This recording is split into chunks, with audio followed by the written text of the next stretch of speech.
We speak with officials at Pittsburg State University on CARES Act funding that's been distributed to students who were displaced by the COVID-19 pandemic. I'm Caitlin Shive. That's coming up. Missouri Southern lets go the head football coach. We'll hear from Jeff Sims about leaving the program. On Monday, the Joplin City Council held a strategic planning session and outlined 6 goals for the city.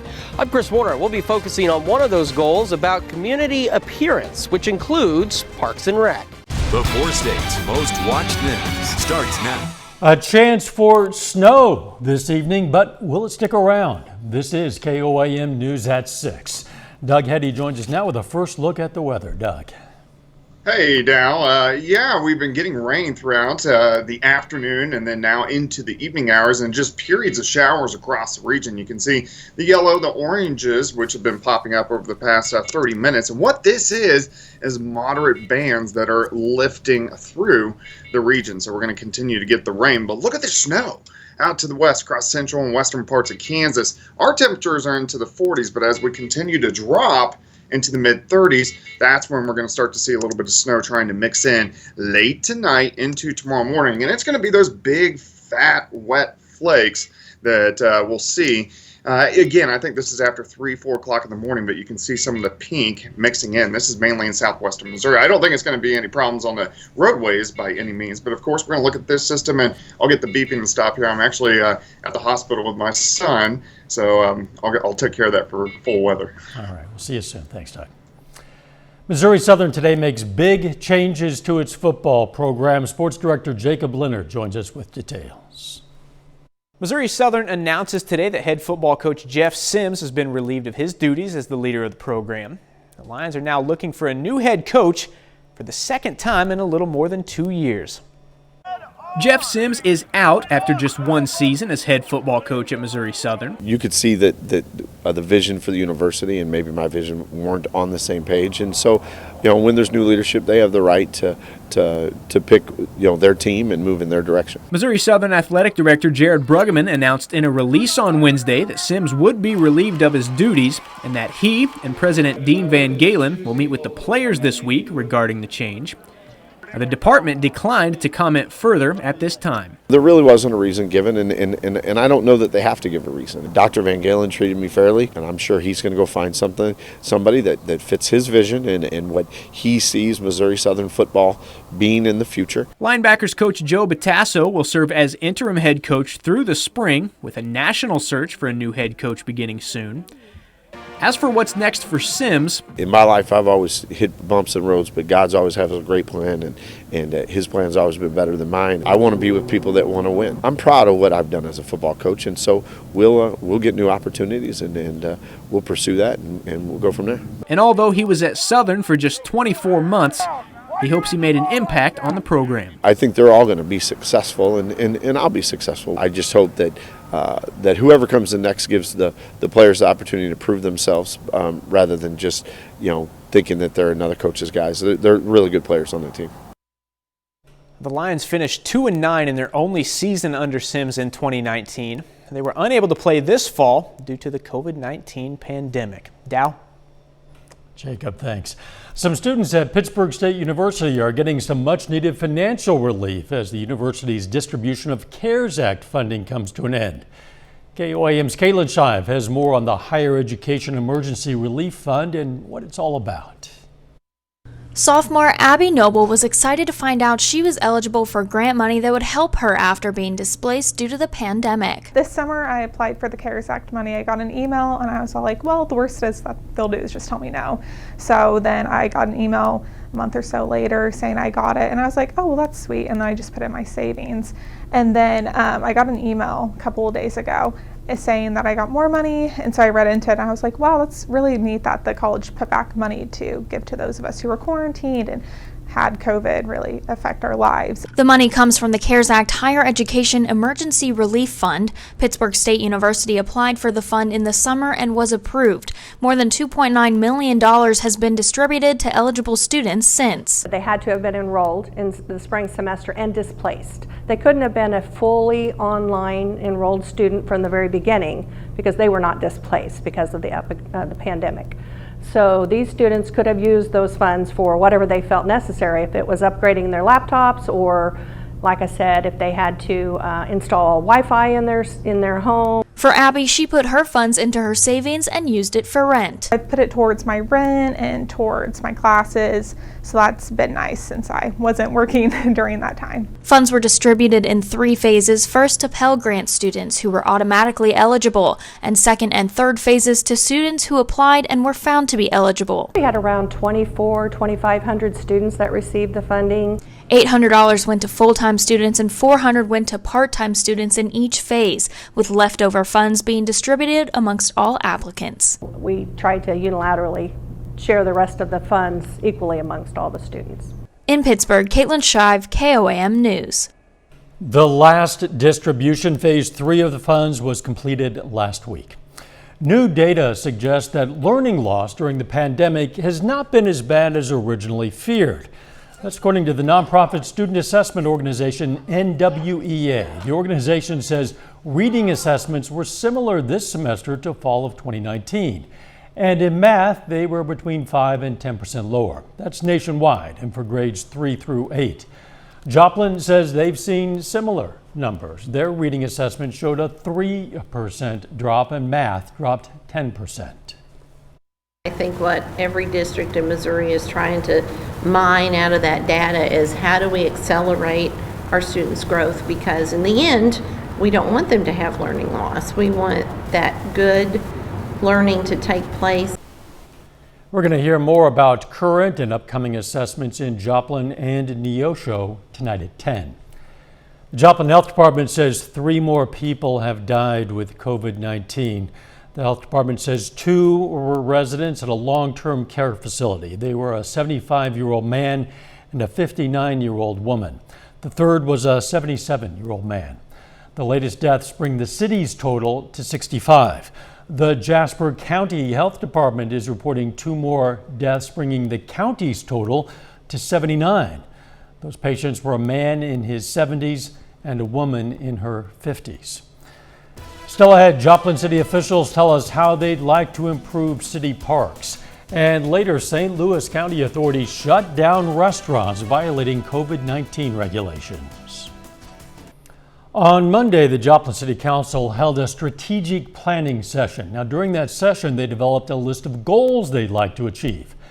KOAM's Chris Warner has more on one of those goals.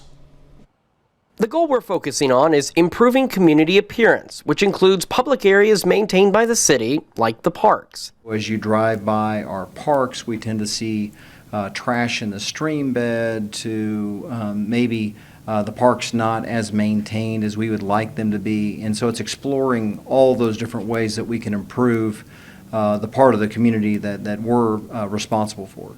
Mayor Ryan Stanley says it's more about maintenance. It's mainly us just maintaining and taking good care of the public infrastructure, our parks, the things that already exist, to make sure that they are well cared for and worthy of the city.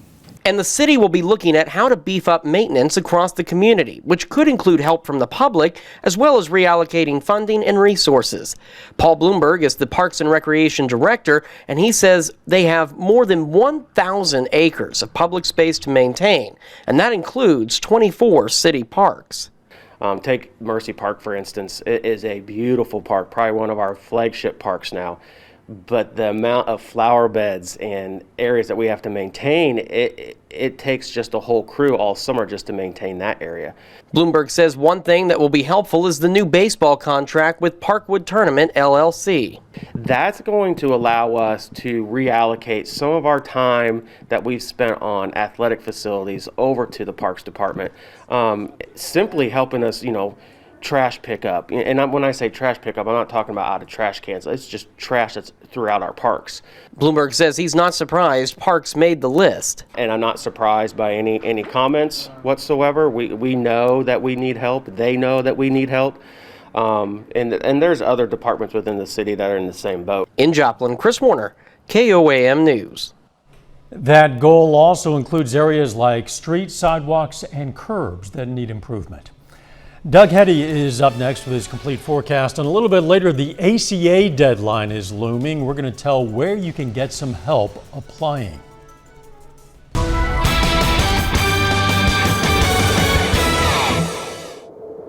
Well, it's definitely turned out to be kind of a gloomy Wednesday for us today. We've had the clouds all day long, and of course, we've had the on and off showers really increasing over the past couple hours. Temperatures, though, we're staying above freezing, so that's good news. All this rain has been on the liquid side, and we haven't had to deal with any frozen precip. But you can see our temps 42, 43 degrees across the region. We have these kind of light easterly winds at about 5 to 10, and it looks like those are going to stay pretty consistent throughout the overnight hours for us tonight. Looking outside from the station, 42 east, northeasterly winds at about 5 to 10. Humidity, of course, is high at 85%.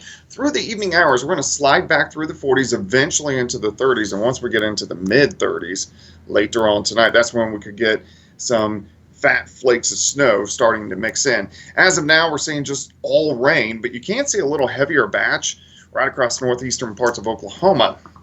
As that batch continues to work through, we could pick up a quick quarter, even a half an inch of rain, but you can see where the yellows and the oranges are, really from Miami to Grand Lake and then stretching back toward Independence. That little band is lifting off toward the north, so that will get through the metro as we work through about the next hour or so. So it's going to rain pretty good as we work through the evening hours. Now, in the colder air, back toward the west, that's where we are seeing snow, and they're going to have several inches of snow, half a foot of snow out across south central Kansas and then northern parts of Oklahoma as this storm system, you can see it wrapping up across western parts of Oklahoma, will actually rotate through.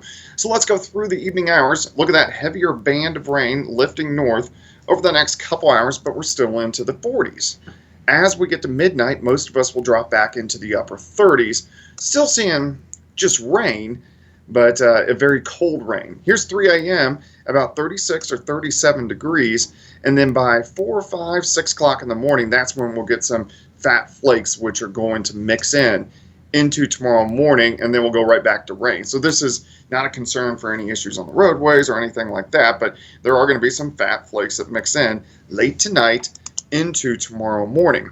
Once we get this whole storm system to start pushing out of here late morning into the early afternoon, then we'll start to look pretty good. But still, we're going to have showers around during the morning and even into the afternoon, then starting to advance off toward the east as we work into the afternoon hours. So let's go ahead and look at our day plan. At 35 to start, 40 by noon, high temp of only 42, so it's going to definitely be chilly.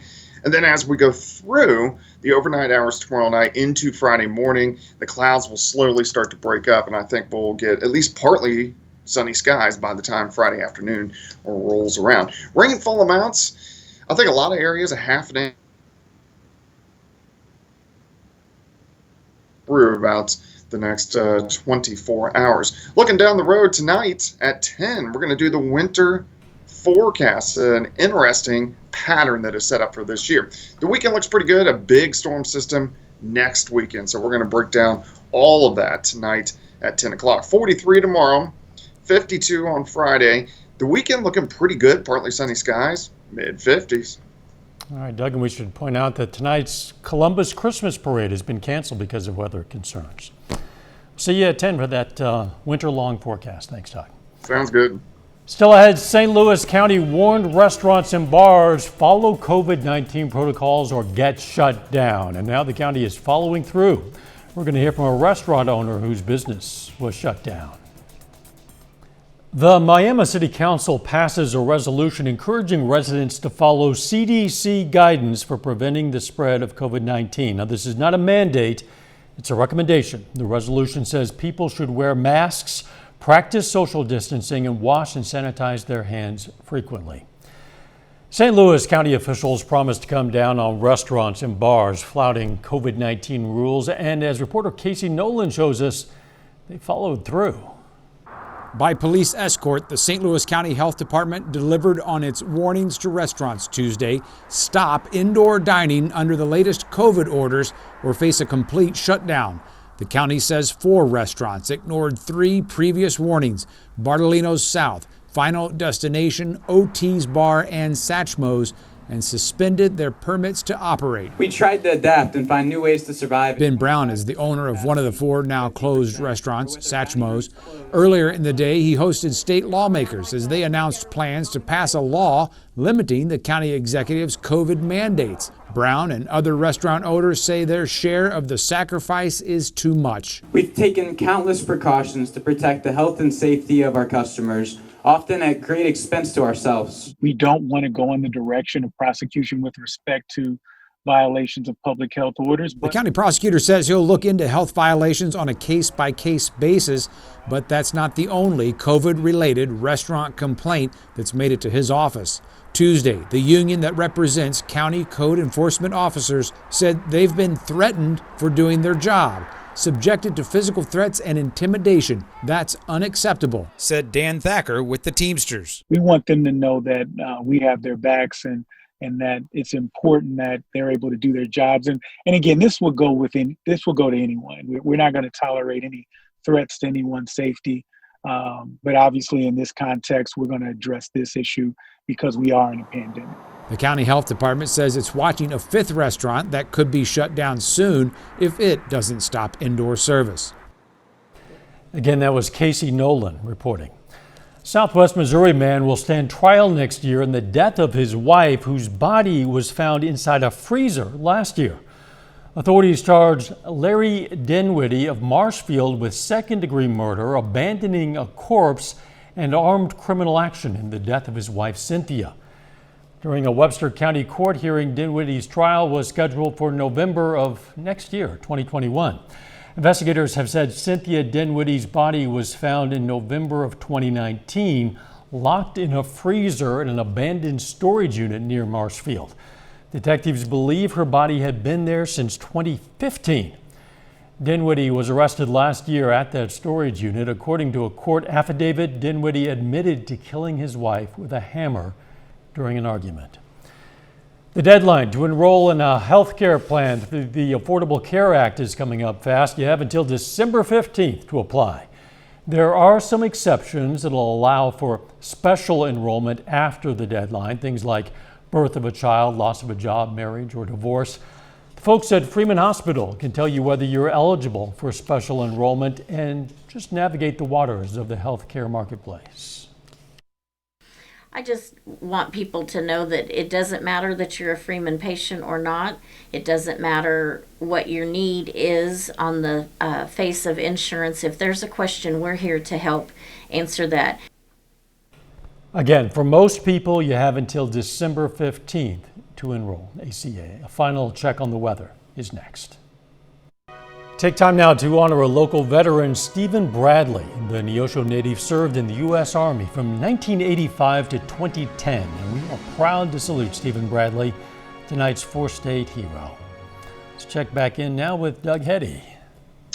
All right, Dow, we're going to continue to get the periods of rain throughout the overnight hours tonight, but late tonight into tomorrow morning, we're going to get some fat flakes that mix in across the region. It's not going to be a big deal on the roadways or really even the grass, and then switching back over to showers tomorrow, slowly tapering off. Cold, high temp of 43, but the weekend looks good. Winter forecast tonight at 10. And we'll see you then. Let's take care of ourselves and each other.